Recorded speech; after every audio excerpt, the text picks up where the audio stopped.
Hello guys, long time no see. Sorry I couldn't post a lot of videos because of my stupid dumb homework. So today we'll be reading a read-along book. It's The Lion King. There's lots of different kinds of Lion King's book in this whole entire world. But I'm reading the most simplest one I could find ever in my life. And since it is about lions, there couldn't be a missing lion, huh? So, I brought a special guest, my lion doll. I have 9 cats and dolls in my room. And this is one of those.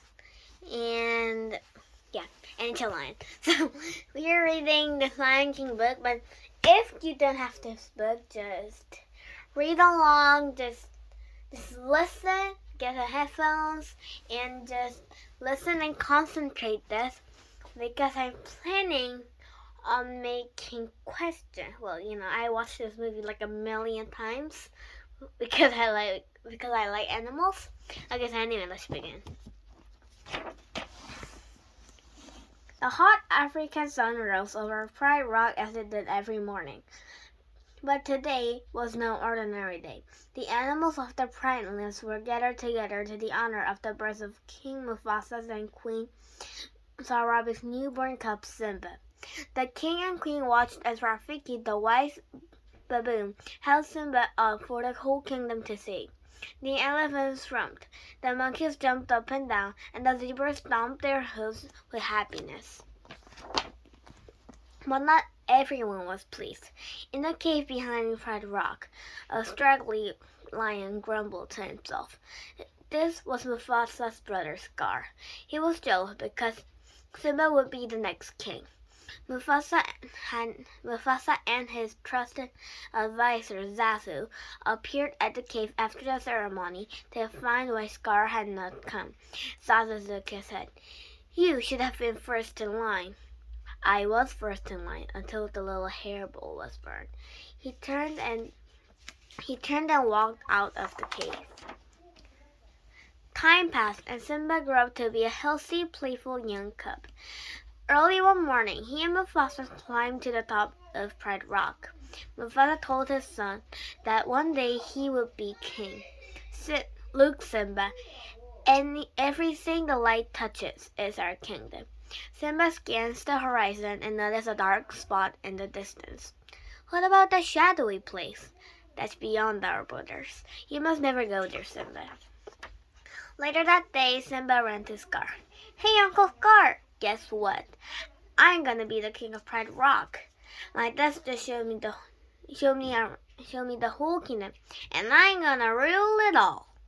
Scar looked slightly at the young cub. He was plotting to get rid of Simba so he would be the next king. Didn't he show what's beyond the rise of the northern border? "Well, no, he said I can go there. And he's absolutely right. It's far too dangerous. Only the bravest lions go there."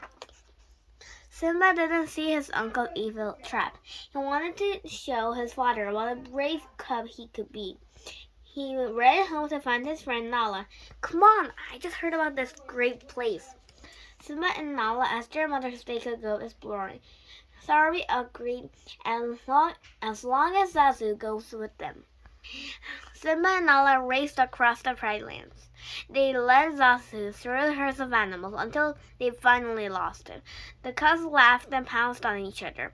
They tumbled down a hill and landed in a dark ravine filled with elephant skulls and bones. Simba looked up and gasped. "This is it! We made it!" Before the cubs could explore any farther, Zazu tracked them down. "We are way beyond the boundary of the Pride Lands. And right now, we are all in very real danger." Suddenly, 3 hyenas appeared. They were Banzai, Shanzi, and Always Laughing Ed. They backed the cubs and Zazu into a corner. Just when it looked like there was no way out, a giant paw appeared and knocked the hyenas over. It was Mufasa. "If you ever come near my son again." The frightened hyenas quickly ran away. As they walked home, Mufasa looked at Simba. You deliberately disobeyed me. I'm very disappointed in you. Simba crawled onto Mufasa's back. Dad, we're pals, right? And we'll always be together, right? Simba, let me tell you something that my father told me. Look at the stars. The great kings of the past looked down on us from those stars. So whenever you feel alone, just remember that those kings will always be there to guide you. And so will I. Meanwhile, back at their lair, the hyenas had a visitor.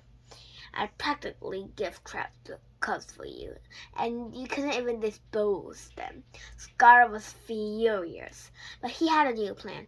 He wanted the hyenas to be prepared. Manze laughed. Yeah, be prepared. We'll be prepared. For what?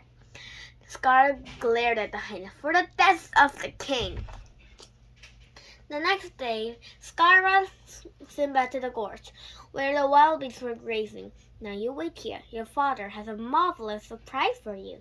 When Scar was safely away, he signaled to the hyenas. They raced to the gorge and chased a herd of wild beasts towards Simba. Scar went off to find Mufasa. Stampede! In the gorge! Simba's down there!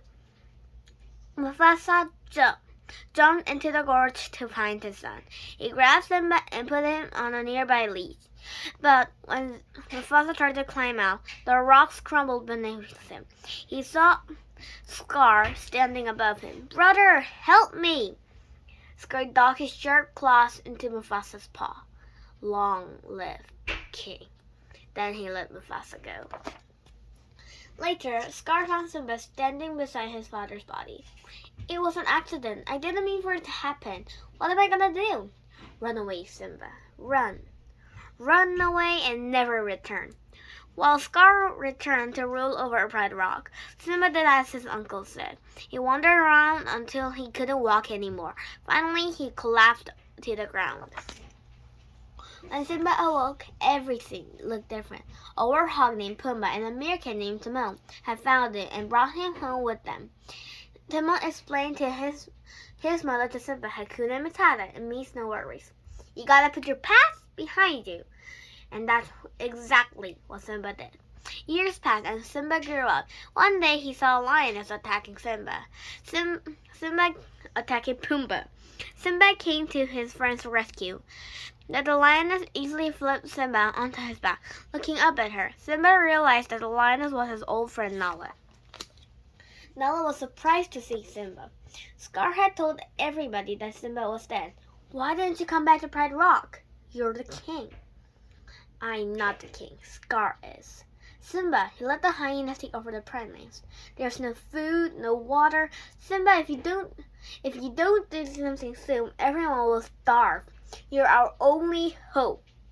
But Simba didn't believe he could challenge Scar. I can't go back. That night, Rafiki visited Simba. I know who you are. You're Mufasa's boy. He's alive, and I'll show him to you. You follow old Rafiki, he knows the way.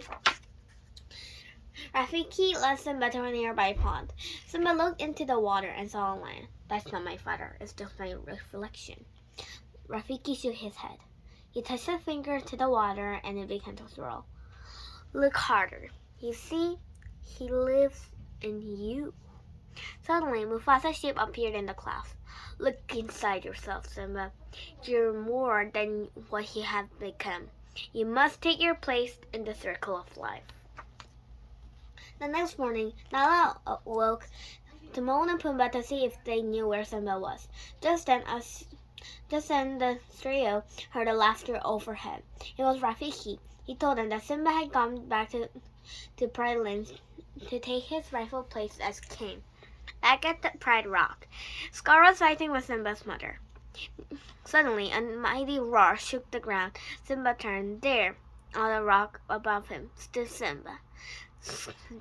Scar pounced on Simba and the two fought. Finally, Scar backed Simba over the edge of a cliff, with his nephew dangling below him. Scar whispered the truth. He was the one who attacked Mufasa. Anger rushed through Simba's body. He scrambled onto the back of the rock and pinned Scar. Run. Run away, Scar, and never return. Scar started to slink up and turned down and lunged at Simba. With a swipe of his giant paw, Simba knocked his uncle over the edge. Scar plunged into the gorge below. With Scar gone, Simba took his rightful place as king. Before long, the Prime Lands flourished again. Nala remained at Simba's side, and soon they had a cup of their own. As the sun shone down on them, Rafiki held out the cup for the whole kingdom to see. The Prime Lands had a new prince. The circle of life continued on. And that was Lion King, and also my favorite movie in the whole entire world. And if you get a chance, please find this book. It's a really easy book. As you can see in the video, there's not many words left. And please like and subscribe. And I'll see you later with another video. Bye.